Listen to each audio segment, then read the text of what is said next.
Hello everyone. In my last video I showed everybody the hidden stairs I made with pistons. In this video I'm going to show everyone how I made them. This is actually my second attempt at the video. I actually recorded a previous one in 6 parts, and after uploading it to YouTube I discovered I rambled on for 19 minutes and it wouldn't let me make a single video out of it because it was too long. So this one's going to be a lot more concise. Let's get started. Okay, here you have the hidden stairs with all the non-essential parts removed. So let's have a look at it. So the pistons on the left will first lower the floor and then pull it aside, and the pistons on the right will either push out the stairs or push them and raise them as required. And then in reverse, the stairs lower first and then the floor is pushed in place and raised.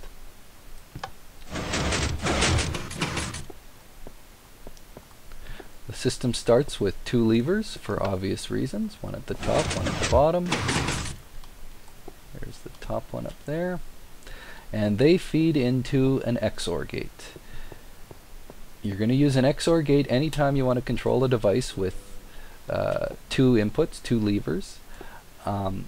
And each lever feeds into one input, here or here, and then the output is over here.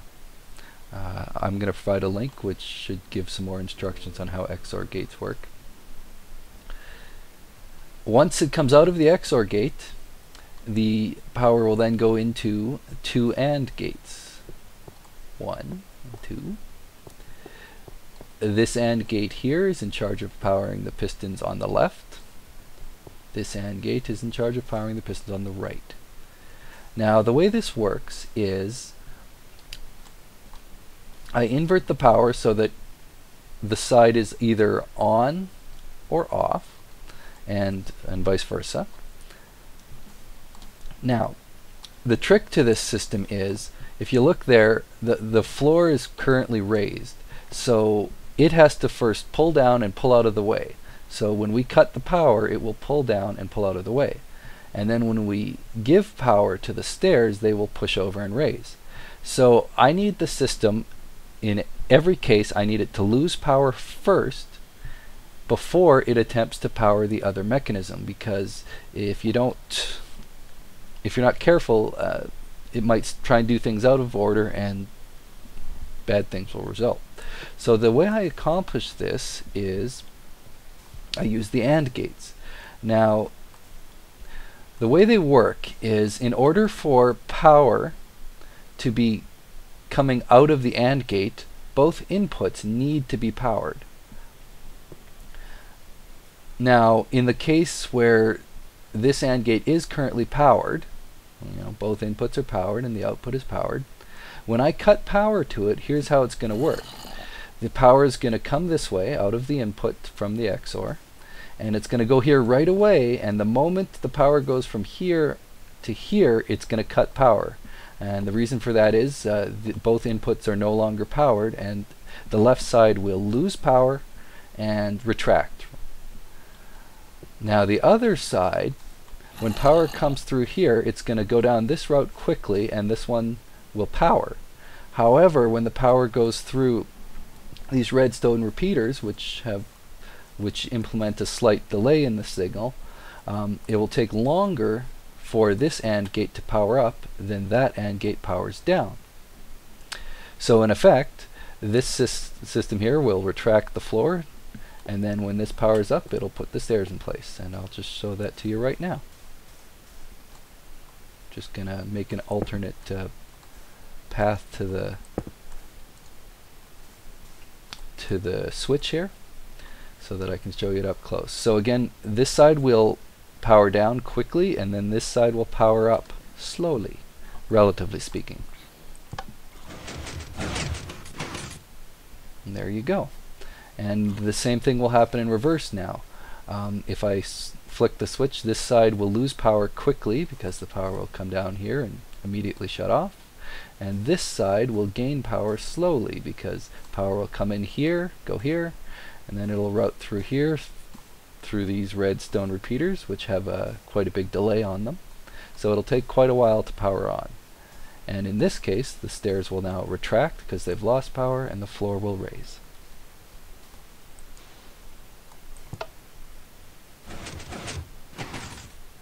And there you have it. Now I'm just going to cover each set of pistons individually. Now here we have everything with just the left pistons left in place. All the right pistons and associated mechanisms have been removed.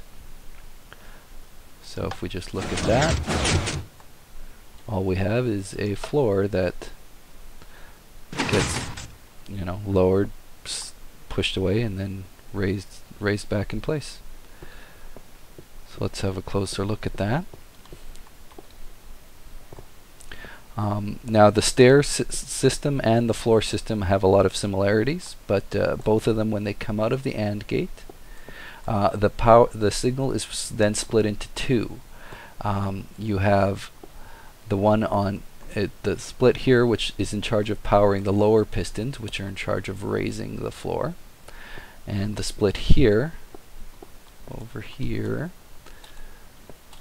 which is in charge of powering the upper pistons.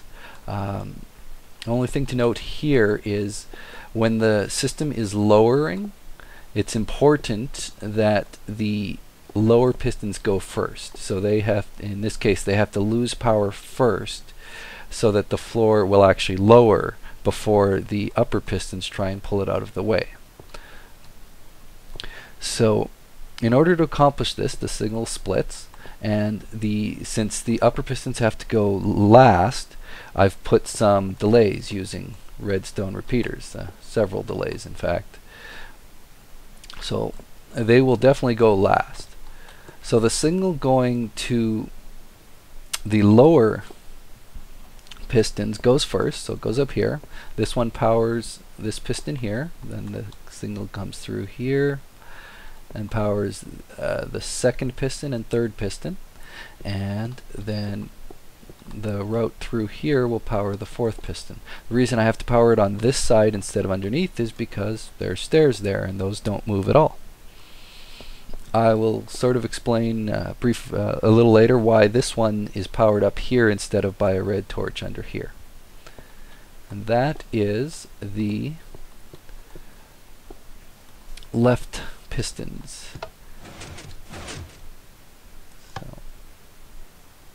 And you'll notice that it powers off a lot faster than it powers up, and that's by design, like I mentioned earlier. Okay, now let's cover the right pistons. Here we are with just the right side of the mechanism.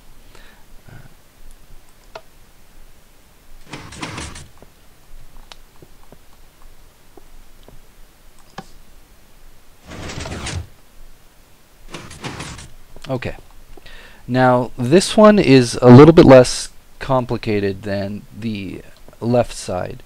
The reason for that is the only set of stairs that actually needs to be pushed out and raised is the first set, and I'll cover how I accomplished that a little later there. Now these two stairs, they just push out and retract. There's no raising, and this one doesn't do anything.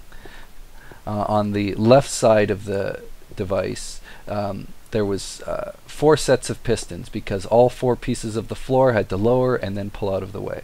So this one just uses 3 sets of pistons, and 2 of them are actually quite simple. So again, they come out of the AND gate. The signal is then split into 2.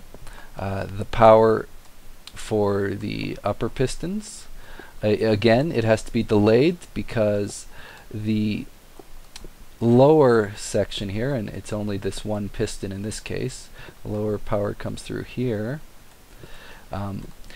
Whenever the stairs are up, the upper stair there has to pull down first before it's retracted. So we want the upper piston to go second and the lower piston to go first. And that's pretty much the gist of this one.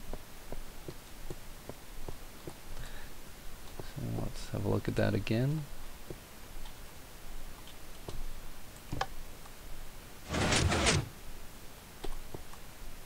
Oops, sorry here. We'll put all these holes here. One more time. And again, you'll notice that there's a delay. Stuff shuts down faster than it gets when it gets powered. And finally, I wanted to show you how the first set of pistons interact between the right and left, because it's the most complicated set of pistons by far. So you'll notice that the floor, both the floor has to lower and push aside, and the stairs also have to raise and lower. Okay. Now what makes this tricky is I've got two sets of lower pistons that both have to interact with this space. So what happened? I've already moved this lever over here. The left side, the left pistons is controlled, the lower piston here is controlled by this power, and the right piston, which is presently right here, is controlled by this power right here. So I'm actually powering the same space right here with either this power source or this power source.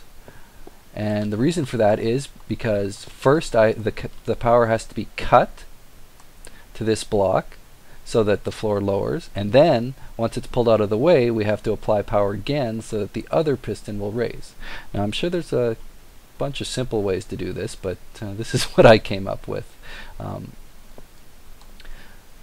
Like now that I think about it, I could probably do away with the lower piston here and just leave one piston in place. I wouldn't have to retract, but it really doesn't add much more complexity to the system. So you'll notice here, if I flick the switch, this power will cut, it will lower and pull out of the way, and then this power will turn on. And there you go.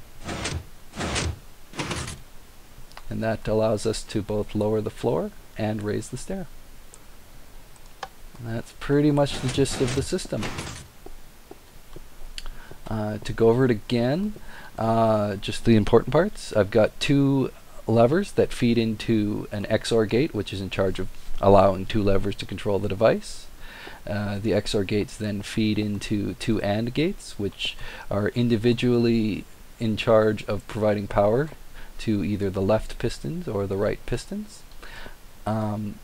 The first piston is a little more complex because it has to both lower and move the floor aside as well as raise the stairs in place.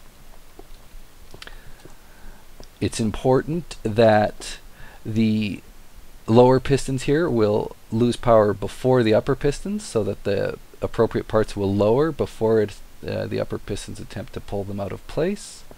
And it's also important that the side that loses power goes before the side that gains power. And if you accomplish all of that, you'll have a set of hidden stairs using pistons. Any comments or requests, please let me know. Thanks.